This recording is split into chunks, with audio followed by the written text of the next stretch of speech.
My self जिया मेलवा, assistant professor government college town. आज का जो टॉपिक है वो बीएससी पार्ट फर्स्ट के लिए पेपर सेकेंड और टॉपिक है hydrogen bond. Hydrogen bond hydrogen और मोर इलेक्ट्रोनेगेटिव एटम जैसे नाइट्रोजन, फ्लोरीन और क्लोरीन इनके मध्य बनने वाला बंध है। हाइड्रोजन बॉन्ड में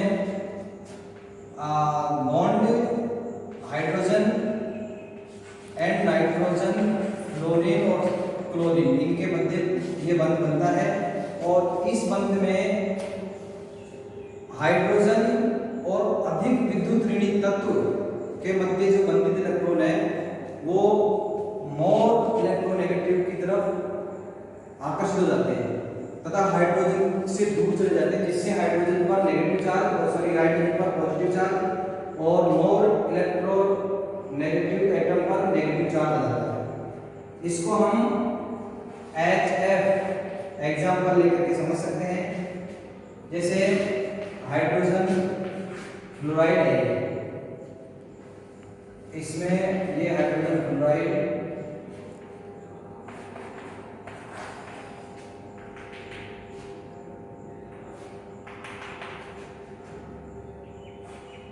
इसमें जो ये कंप्लीट लाइन है ये तो आपका कोवेलेंट बॉन्ड है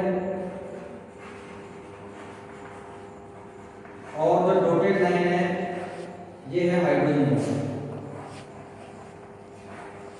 हाइड्रोजन बॉन्ड हाइड्रोजन बॉन्ड में ये जो मोर इलेक्ट्रोनेगेटिव एटम जिसकी बात कर रहे हैं फ्लोराइड, इसको फ्लोरीन है, इस पर स्लाइटली नेगेटिव चार्ज और ये स्लाइटली पॉजिटिव चार्ज हो जाता है। हाइड्रोजन बंध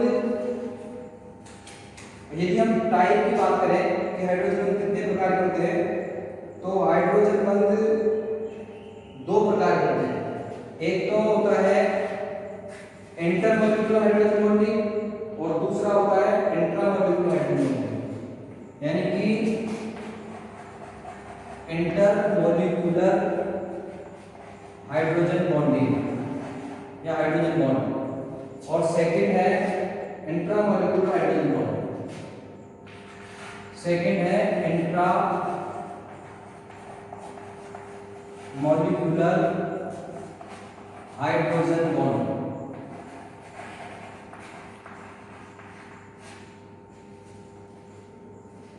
इंटर और इंट्रा हाइड्रोजन बॉन्ड में अंतर सिर्फ इतना है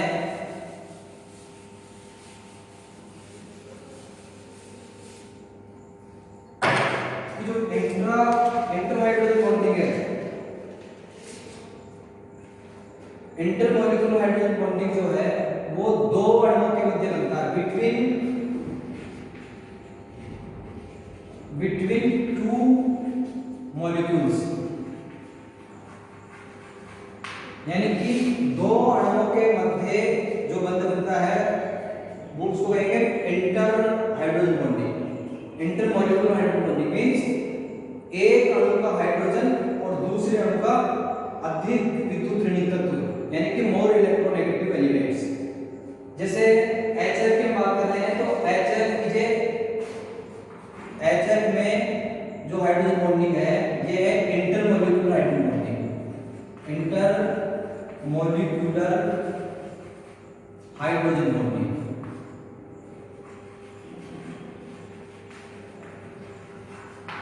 HF में इंटरमॉलिक्यूलर हाइड्रोजन बॉन्ड है क्योंकि HF के दो अणुओं में एक H और F और दूसरा H और F, एक का अधिक विद्युत तत्व है और दूसरे का हाइड्रोजन है। यानी ये अपने आप में एक मॉलिक्यूल है या दूसरा मॉलिक्यूल है। यानी कि बिटवीन टू मॉलिक्यूल्स के मध्य बनने वाला जो बॉन्ड है उसको बोलते हैं इंटरमॉलिक्यूलर हाइड्रोजन बॉन्ड।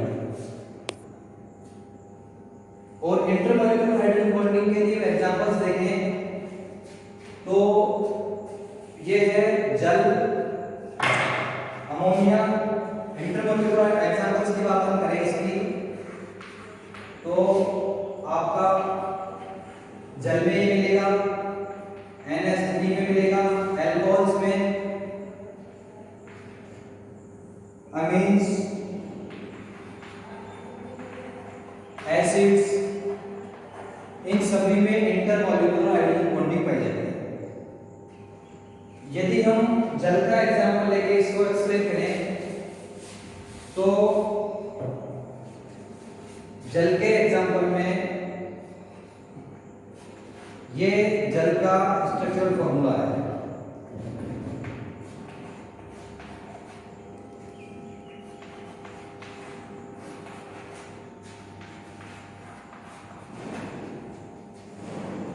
एक मॉलिक्यूल का हाइड्रोजन और दूसरे का मोर इलेक्ट्रोनेगेटिव एटम यानी कि ऑक्सीजन और दूसरे का हाइड्रोजन, ये आपका हाइड्रोजन बॉन्ड होगा।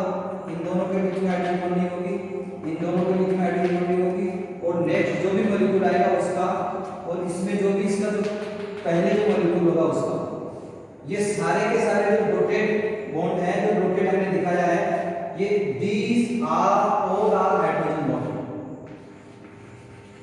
ये हाइड्रोजन बॉन्ड से सारे हैं। और हाइड्रोजन बॉन्ड से इसका इफेक्ट क्या पड़ेगा मॉलिक्यूल्स पर? हाइड्रोजन बॉन्डिंग से कई सारे मॉलिक्यूल्स पास पास हो जाते हैं, यानी कि उनका एसोसिएशन हो जाता है। अब इसी प्रकार से हम इसको एल्कोहल में, अल्कोहल, एसिड्स, इनमें भी इसी प्रकार से एक्सप्लेन कर सकते हैं।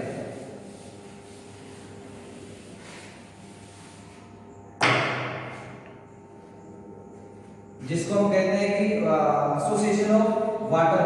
तो एसोसिएशन ऑफ वाटर का मतलब यह है कि वाटर मॉलिक्यूल्स हाइड्रोजन बॉन्डिंग के कारण नजदीक नजदीक और पास पास आते हैं। एसिड्स में इसी प्रकार से एसोसिएशन होता है। और दूसरा यदि हम बात करें आइस कि आइस में किस प्रकार की हाइड्रोजन बॉन्डिंग होगी? आइस मींस बर्फ में, बर्फ में जो हाइड्रोजन बॉन्डिंग होती है उसको हम इस प्रकार से लिखते हैं।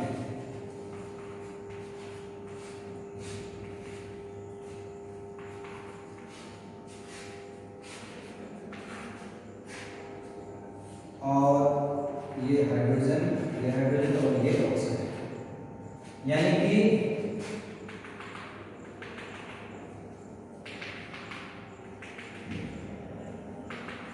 ये आपका hydrogen bonding in ice, H bonding in ice, बर्फ में हाइड्रोजन बॉन्डिंग किस प्रकार की होती है वो उसको हम इसमें समझा रहे हैं। इसमें वाटर का जो एक एटम है, वाटर का जो एक मॉलिक्यूल है वो दो हाइड्रोजन बॉन्डिंग बनाता है, जिसमें ऑक्सीजन का एक एटम दूसरे वाटर मॉलिक्यूल के दो हाइड्रोजन से अलग अलग हाइड्रोजन बॉन्ड बनाएगा, जिससे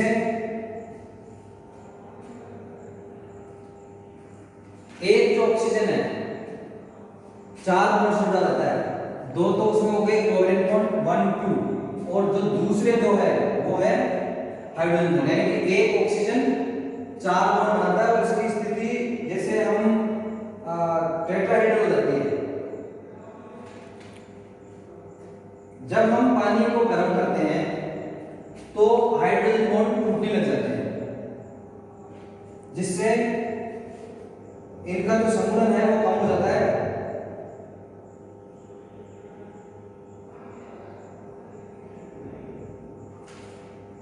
अब हम बात करते हैं इंट्रामॉलिक्यूलर हाइड्रोजन बॉन्डिंग की। Next is intramolecular hydrogen bond. अभी तक हमने पढ़ा है इंटरमॉलिक्यूलर। इंट्रामॉलिक्यूलर हाइड्रोजन बॉन्डिंग का मतलब है इंट्रा मॉलिक्यूलर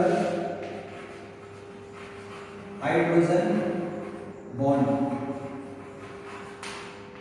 इंट्रामॉलिक्यूलर हाइड्रोजन का बॉन्ड का मतलब यह है कि एक ही अणु के मध्य, मतलब बिटवीन सेम मॉलिक्यूल, मतलब एक मॉलिक्यूल का हाइड्रोजन और उसी मॉलिक्यूल का दूसरा अधिक विद्युत ऋणात्मक तत्व, जैसे ऑर्थोक्लोरोफिनॉल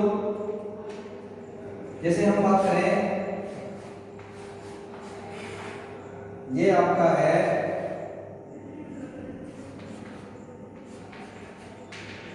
ये बॉन्ड है, ये है आपका इंट्रामॉलिक्यूलर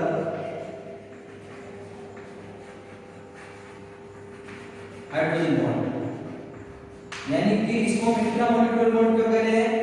क्योंकि आप मॉलिक्यूल एक ही है जिसका नाम है ऑर्थो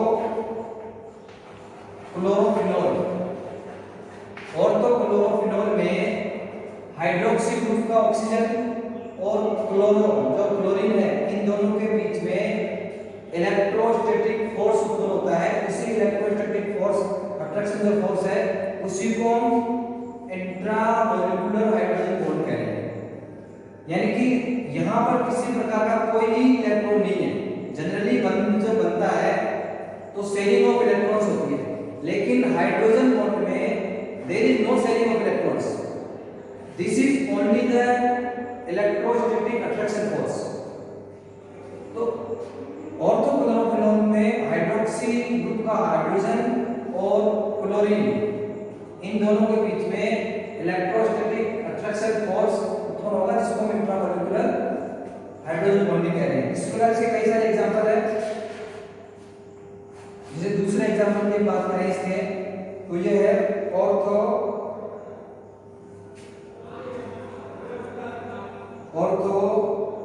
का नाइट्रोफिनॉल।